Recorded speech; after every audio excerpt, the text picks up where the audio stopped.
Hello, it's me, alewags. I don't think that's my voice, but welcome back to my channel. You've probably heard of a little app called TikTok, and you may have heard of this group called the Hype House. And if you haven't heard of the Hype House before, let me give you a little class I like to call Hype House 101.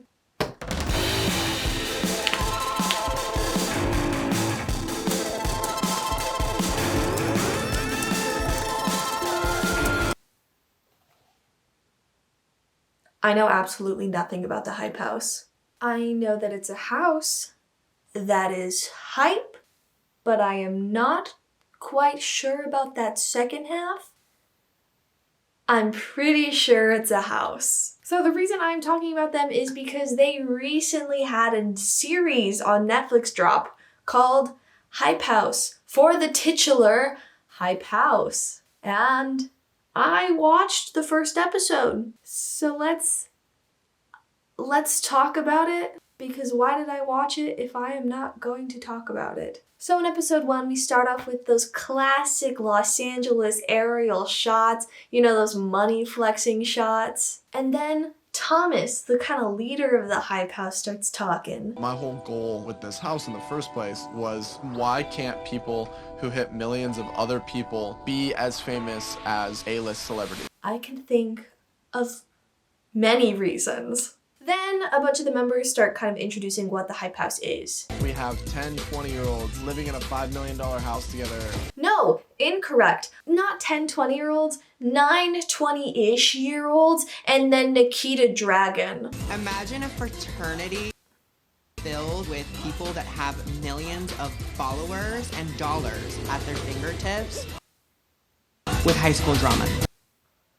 I would rather not imagine this because it makes me want to stop breathing. So at this point, we're just kind of going through the house's daily shenanigans. You know, they like hire a sumo wrestler to fight their friend, which is like just a typical Tuesday for me. So they go grab their friend Vinny, who's gonna fight the sumo wrestler, and oh my fucking god, that mural says so much about him. What that says, I don't know, but it's so much. Because there's only a very certain kind of person who's gonna celebrate themselves in their own bedroom with such like a grandiose piece of art, and trust me, that is not someone you want to be.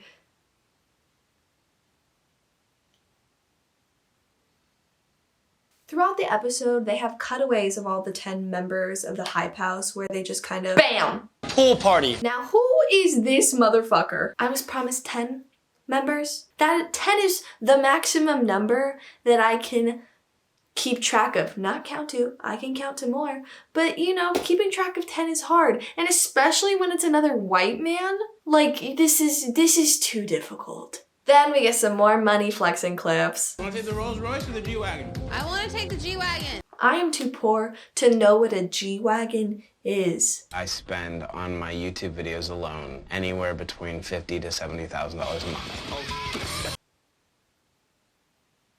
I really think the producers should focus more on the finance and the social drama, because think about how interesting that would be. So you spend 50 to 70K on videos a month, correct? Yeah, that's correct.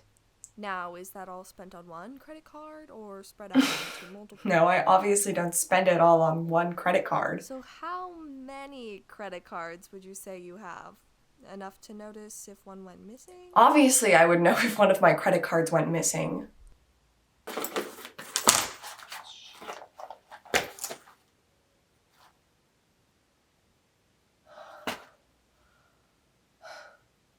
Finally, towards the end of the episode, we get to the actual plot of the show. And yes, you heard me correctly. I did say the word plot. But don't get too excited, because it's just that Chase moved out of the house. That's it. And at this point, I was like, okay, like, there's no way the next 7 episodes are going to be worth watching, so I'm just going to cut it off here. I think this is enough content for a YouTube video, and, you know, I didn't want to waste any of my time because that was going to be at least like 4 hours that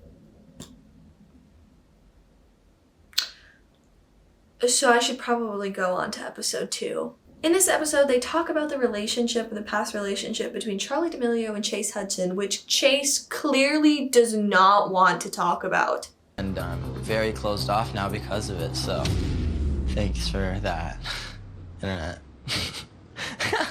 Reality TV is so exploitative.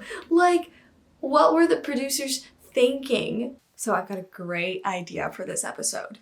You know how Chase's relationship with Charli and his mental health were absolutely decimated by the public attention? How about we bring his relationship and mental health back into the public attention? Yeah, let's fucking destroy him!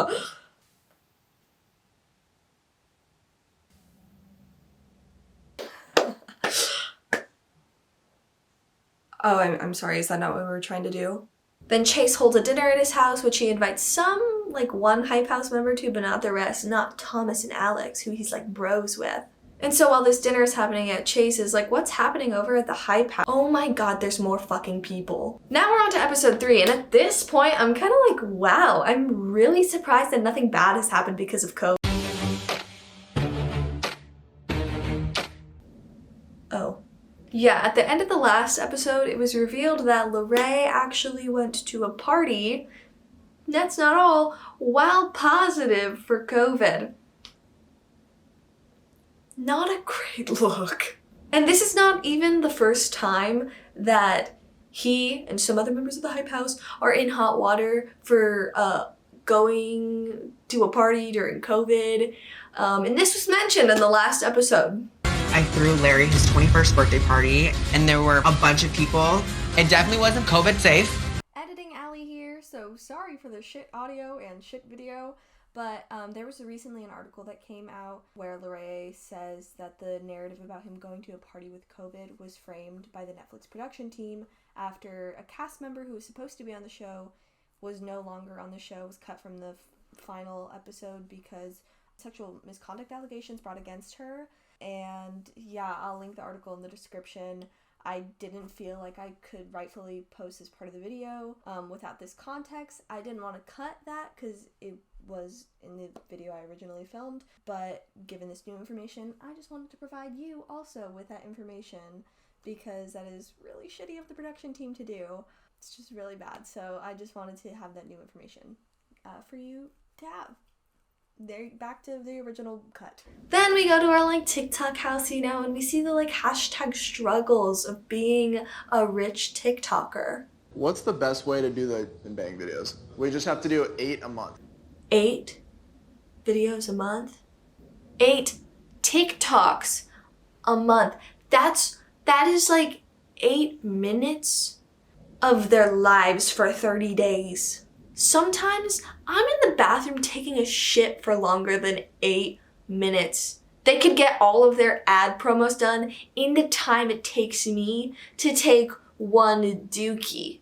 Also, throughout the series, they talk about Bang a lot. I think that's their only sponsor that kind of pays the rent. And I'm okay, you know what? I gotta look at their TikTok and see how this is. And I think it speaks well for itself. Let me just show you. We're gonna find out who can do more push-ups, Thomas, Jake, or me. Let's see who wins.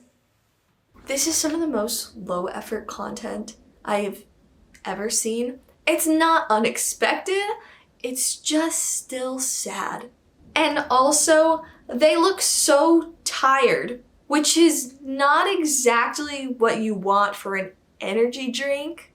At the end of this episode, there's also a dodgeball. Oh, I'm sorry. Are you distracted by my Bang branded shirt? It's okay. I can get rid of it. It's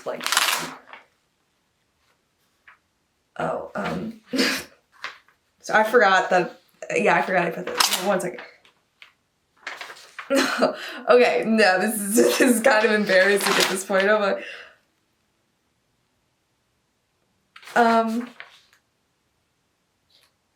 Yeah, I think they won't pay me if I take this one off. At the end of this episode, there was also a dodgeball game. It's kind of important, but I don't really care about it, so we're gonna move on. This is my summary, so if you wanna watch the show, fucking watch the show. You know what I'm saying? Huh. Now in episode 4, Alex throws a fake girl. He does not throw a fake girlfriend. He doesn't throw any people. He throws a fake wedding for his girlfriend, Cover, who was in the hype house. And at the end of this episode, Lorraine confronts Nikita about blackfishing. And during this confrontation, they do this super cute thing that they do in every single confrontation, where they just switch between the two people who are in complete silence. I mean, they add the music, but like, we know it's silent, so like, that, like, imagine how awkward that is without music. I don't know, I just think you're a little bit stinky.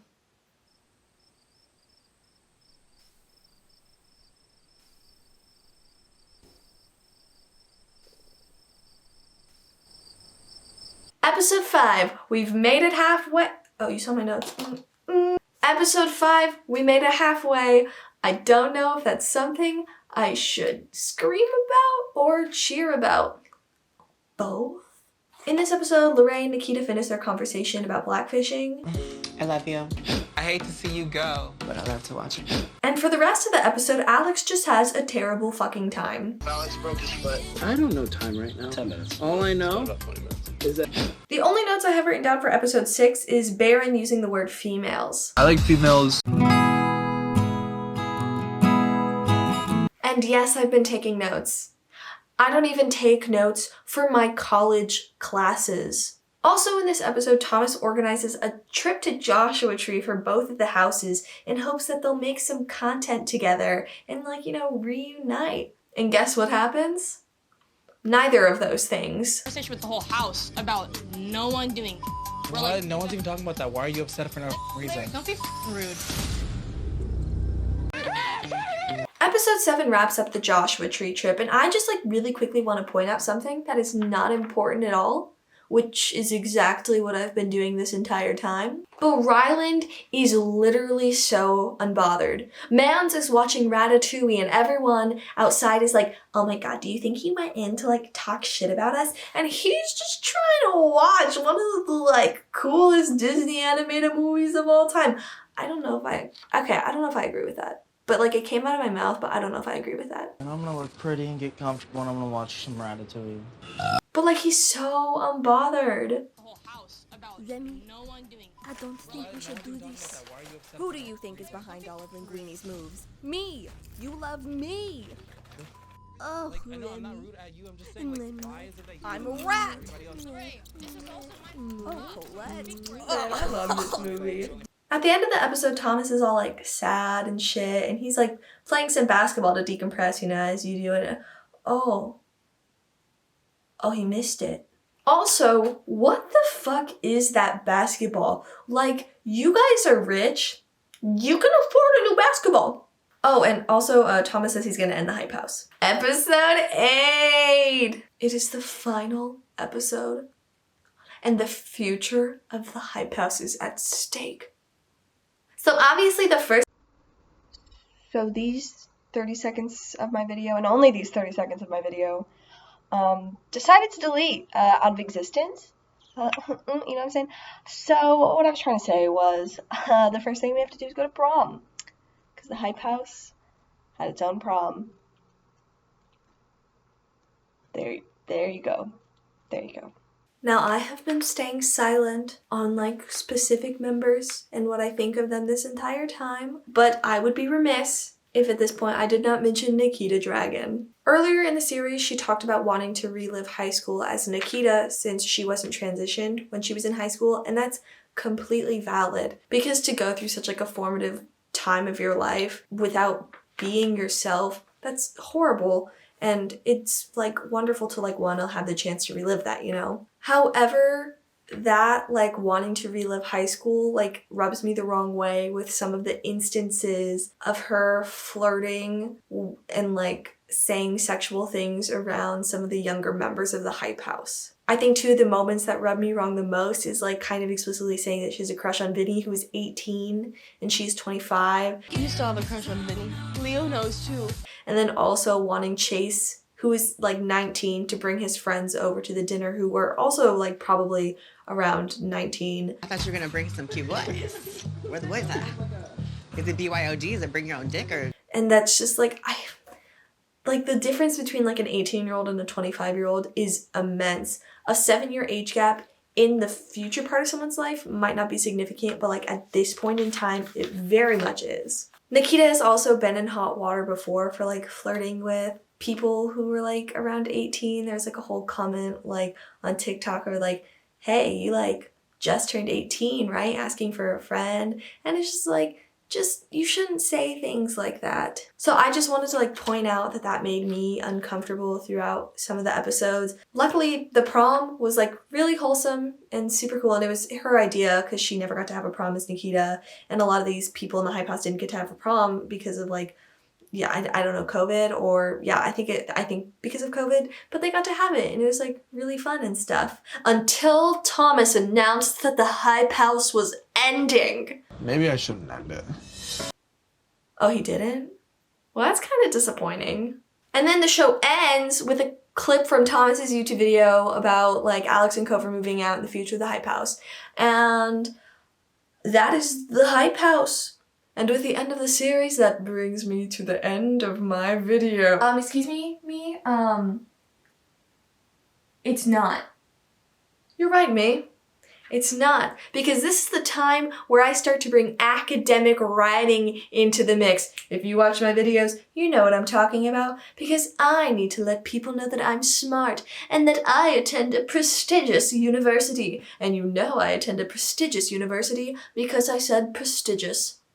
You also know that I am an asshole because I said prestigious. So the first thing that fascinated me about this, also the bang shirt, we're done. I had technical difficulties, so she's gone. Sponsorship over. Rent unpaid. But the first thing that fascinated me about this was how they constantly talked about like the concept of a content house. And this is not really an original concept. It's kind of like a warped version of an arts collective. Arts collectives are, as the name suggests, a group of artists who come together to work collectively. Although these groups can form for artists to like come together and promote each other's individual works, historically these art collectives have formed around a group of people who want to initiate some sort of social or political change. One famous example of this is General Idea, which is an arts collective that raised awareness about US negligence towards the AIDS crisis. You're probably like, Allie, what does this have to do with the hype house? First of all, do you not just want to hear me talk?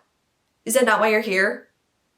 And second of all, let me get to the point. During my research, I came across like an article written by Gregory Cholette, who is an artist and writer who has been active in the like activist art community for about like 40 years, both like writing about it and participating in the art itself. In this article, this is a very brief summary, you can like read the whole thing. I'll include everything that I refer to, as I always do, in like the link in the bottom of my videos. You know that thing, I'm a YouTuber, I know. But in this, he talks about new arts collectives that are kind of very inspired by commercialism and just like pumping out fast, easy, and cheap art. And they stray from like the activism that art collectives of the past had, focused on. And this is where it comes to hype house, ladies and gentlemen. You may not get it still, but I do. The hype house is sort of like an arts collective, but one that is very misguided by the sole focus of making a profit. And I do hesitate to call the hype house an arts collective. I really wouldn't call them that at all. I'd call them probably a content collective. There's a whole argument to be had about the difference between art and content, where they overlap, where they diverge. But I don't think the hype house makes art. I don't think that's a stretch to say. And I think the fact that their content that they make has like the sole focus of like making a profit and like paying their rent, is a lot of what puts strain on the content creator household. And this strain is something that is also mentioned throughout the series, primarily by Thomas, who like runs a lot of the business end of things. He talks about how there were people who told him that the content creator house model is like destined to fail. So many people told me when I started the hype house that it was destined to fail and that I should have avoided all the pain in the first place. And this fact is kind of supported by a bunch of the content houses that were created and then shut down really quickly. And here is like, I kind of see like the content house as a microcosm of the creator economy. What is the creator economy, you might ask, Allie? Oh, you're so smart saying all these big words, Allie. Well, the creator economy is defined as the class of businesses built by content creators, as well as the software and tools designed for the content creators' growth and monetization. There's an article that's like really in depth about like how many content creators are, how many professional ones, how many hobby ones, all this, a bunch of stuff. Also, in links in the description. That was a little better than last time. Not much, but a little. And the creator economy is something that I've always been fascinated by as someone who is creating content. And I'm not making any money off of it though, believe me. Maybe one day I'll make a penny though. But I've always wondered about the sustainability of the creator economy. And not just financially, like physically and mentally too. Because people in the hype house who create such over-the-top content, that's how they make all their money, is making over-the-top content. So you have to keep topping yourself, spending more money on videos, putting more time and energy into videos. And for people who don't make over-the-top content, they just make content regularly, that means you're having to churn out consistently. You don't get breaks. So like that is going to lead to like physical and mental burnout. And burnout is a huge problem on a lot of social media platforms for influencers who make their living off of creating. Because it's not like a 9-to-5 job where you go in and then you leave and there's like firm boundaries of where your job is and isn't. When you're creating content, it spills over into your life, or it is your life. There are also some interesting points in an article I read about the creator economy kind of mirroring the economy as a whole, and there being a big wealth disparity where all of the wealth is concentrated in a very few number of people in the top percent. And there's an article about like the creator economy needing a middle class, which was a very interesting read, so I would suggest that in the link in the description below. I got it. But yeah, those are most of my thoughts on the hype house. There's some other ones that I have, like the transition between like TikTok and YouTube to like other things like music and acting, which is mentioned briefly, more on mental health. There's a lot of things that I could touch on, but like just don't fit in this video. I wonder if there will be a season 2 of Hype House, because Hype House is kind of dead. But I don't know, maybe they'll figure fucking something out. And I will say, you know, the show wasn't as bad as I thought it would be, but that doesn't mean it wasn't bad. And we'll see if season 2 is better. Won't be. If there's a season 2, who knows? Who knows? Anyways, that's the video, and that's the video. So I'll see you in like 6 months. Bye!